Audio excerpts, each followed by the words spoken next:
Namaskar, Assalamu alaikum, welcome to everyone. Um, can you imagine? This is the refrain of Honorable Minister Suresh Prabhu, but I have to say that I have imagined, I have realized that the change is happening, and therefore it needs to be documented, needs to be analyzed, needs to be presented to the wider public.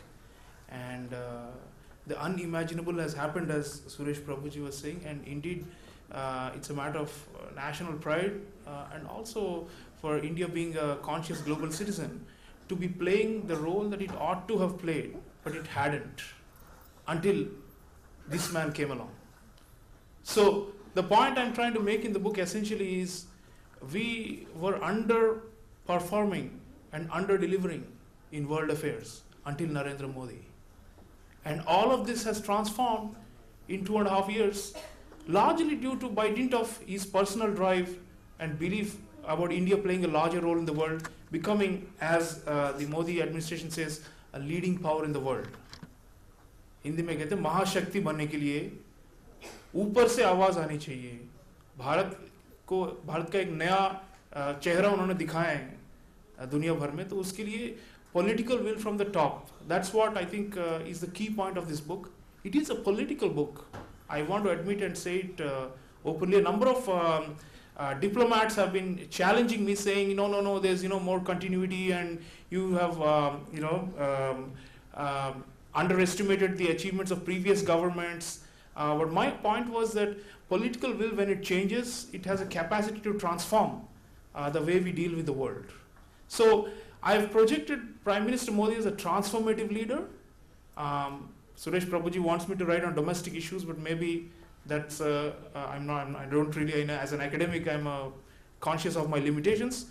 But in foreign affairs, what I'm saying is he has really molded and remolded India's image and presented a much sharper, more agile, can-do attitude to the world. And we've seen numerous benefits of that. Both tangible in the form of all these agreements and deals and you name it, but also in a sense of greater national pride and self-belief. So ultimately this book is about belief. It's about me asking the people of India and every other reader to believe in this project. So at some point, when it comes to leadership, you have to believe. And this is one moment that actually spurred me. If you see the book, I talk about how I've been following him since 2012 when my editor in the Times of India asked me to write about Chief Minister of Gujarat who had been quote-unquote friended by the British after he had been an outcast for many years. And since then, and I recall using the phrase a potential future Prime Minister of India, 2012. And I started talking about the Modi Doctrine from early 2014, much before his election victory, in international as well as in domestic media. And in many ways, projecting some of my own hopes that the underperforming and flabby elephant will turn into this agile and visionary India for the rest of the world. So to see much of that being realized, I wanted to document it. I wanted people to know.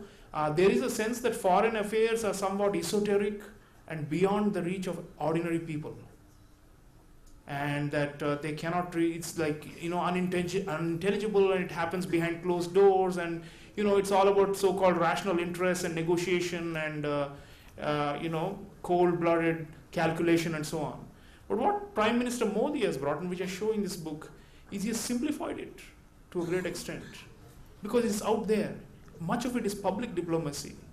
Shakti Sinhaji also mentioned how he interacts with average people much more than any previous Indian leader. And the reason he does this is because of this, what I call retail diplomacy in the book. There are a number of phrases I've used in this book which are new. There's rescue diplomacy, there's retail diplomacy, there is, of course, diaspora diplomacy, which people know about as a subsect of cultural diplomacy. I've also talked about G2B, as in government to business, and G2P, government to people diplomacy. These are some new terms I have coined to capture the essence of Modi, especially when he's overseas, and why he's such a rock star, and what is there beyond the showbiz. The idea is to try and showcase his achievements and the manner and the style in which he conducts this diplomacy, the personal chemistry that Suresh Prabhuji just mentioned. All of these are captured in the book. And I felt like at this juncture, 2.5 years down the line, before his end of his first term, with 2.5 years to left, I thought that there is also room for creative intervention, a political creative intervention, as a free-thinking academic who's not bound by bureaucratic limitations, to make a frank judgment about what he has done, and to also call for improvements in several areas. So, for example, trade policy. In the third chapter, which is about commercial diplomacy, it's called The Business of India is Business. I've argued that Modi gets an A+ on FDI, as Mr. Suresh Prabhu mentioned, attracting a lot of FDI, but in trade policy, we have wobbled, and we have not really been able to get our act together as per our ambition of doubling our exports and signing many more preferential trade agreements and so on. So there is room for improvement, and I've pointed out everywhere. The same holds true for our relations with great powers, middle powers, small powers. You will find that I've shown that he has a different approach depending on the type of power he's dealing with. And this is not textbook diplomacy that he's learned from somewhere. It's instinctive. It comes from long years in public life as an administrator and as a communicator and as somebody who has gotten from his RSS days been a great organizer. So if he's meeting the president of Seychelles or of Fiji, or if he's interacting with President Xi Jinping of China, or with Recep Tayyip Erdogan of Turkey, it varies. And there is a method in it. And I've shown the pattern. So it's quite possible that when he does this, when he, in his diplomatic outreach, there's not that much of a conscious effort to say, this is a small power, so I'll deal with it this way, but he does. And that's the job of the scholar who's observing from afar, to notice the pattern, to join the dots, and to make an informed judgment. So that's what I've done throughout this book. It is not a panegyric. Some haters of Prime Minister Modi have dubbed it as a hagiographical account, but I want to be crystal clear that this is an attempt to try and deepen his foreign policy, to steer it in certain directions on some critical fronts, and to also give especially people of India as well as international audiences a deeper insight into why he does all this. Why does he travel so much? Unfortunately, we are still at a stage in India where this has to be justified. There is some penny pinching going on in the media, counting how much his foreign visits cost us. What about the other side of the balance sheet? How much benefit does it bring to India? Is it even calculable? There's soft power, for example. I have a whole chapter on how he deals with power. Can you calculate it and give a numerical value to this? No. I mean, these are intangible benefits. Why do you host an Olympics? It's always a loss-making thing economically if you just count it, like a shopkeeper. But if you're thinking about statesmanship, you have to have the other side, which is the credit side, and not just the debit side. So what I've shown throughout this book is that there are phenomenal advantages that India has gotten in the last 2.5 years. And touch wood, we will have at least 7.5 more years of this. My point is, Modi Doctrine is still in the making.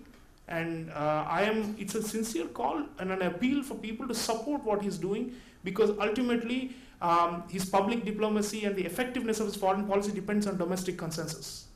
And while there have been attempts to undermine this and to question why he does so much foreign policy, my argument, he must keep doing more of it. There is a view that as the next election comes closer, that he'll have to focus more on domestic and leave this far-flung stuff out. But my argument is that he has to consistently do this, because if you are, as he says, a son of the motherland and working for the glory of the motherland, it's necessary that he engages and he keeps doing this, what the BJP calls a samvad, or contact and communication. That is the crux of his diplomacy.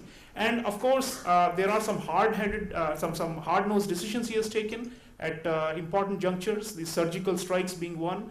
And I've shown, for example, it's not just Pakistan. Remember what happened in Myanmar. So we have taken much bolder decisions compared to previous administrations. We have tried to give teeth to our foreign policy. We have combined economic as well as defense diplomacy in equal measure. I still recall the year he was inaugurated, 2014. He was addressing new probationers of the Indian Foreign Service and telling them, learn more about trade and investment and how we can do more of this in the non-traditional forms of diplomacy. And by the way, it's, as you know, it's a misnomer to call these non-traditional anymore, because these have become mainstream pursuits of most diplomatic missions around the world. Economic diplomacy is central. And this is where I think he scores over other leaders. There is still a debate about how we have to deal with the Chinese and with the Americans, the two major powers. And I have a whole chapter on it about leading power vis-a-vis the great powers, and I urge you to read it. I've talked about a triangular relationship and how Modi has tried to maximize from both these major powers while not abandoning our independence. I've challenged the notion that Modi is pro-Western. My argument is that India first, I know unfortunately since Donald Trump got elected, the notion of America first is being seen as somehow isolationist and withdrawing inwards.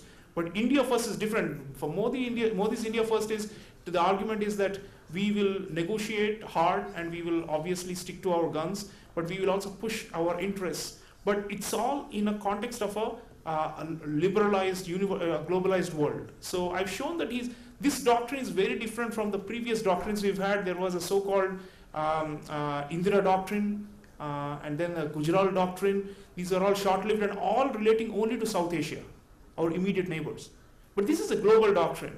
Suresh Prabhuji mentioned Latin America, Africa. I've covered all those, the Middle East. And the Middle East, the phenomenal thing, as he mentioned, was a so-called Hindu fundamentalist, as he has been dubbed by his opponents, turns out to be the best friend of some of the major Arab Gulf countries and also of Iran.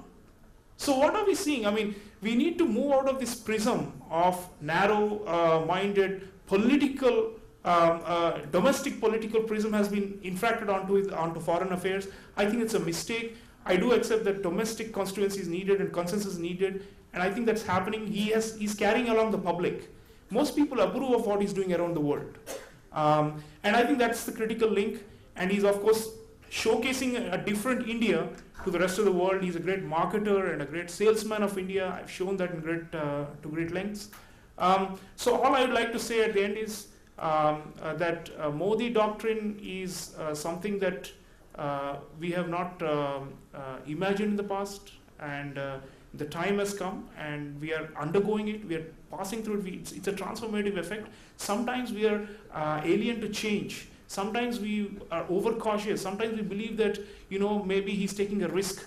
But risk-taking, calculated risk-taking, gambling is the forte of the Modi doctrine, and he has done that around the world. People are talking about it only in the context of surgical strikes and demonetization, but I assure you, if you look back, even the bid for a nuclear suppliers group, he was advised that the chances of failure are more than the chances of success. And still he said, I want to make a bid for it, an open bid for it, so that it shows there is a sincerity of purpose, so that it shows that we have a goal. And even if it's not achieved temporarily or for, in the coming few days, eventually we will.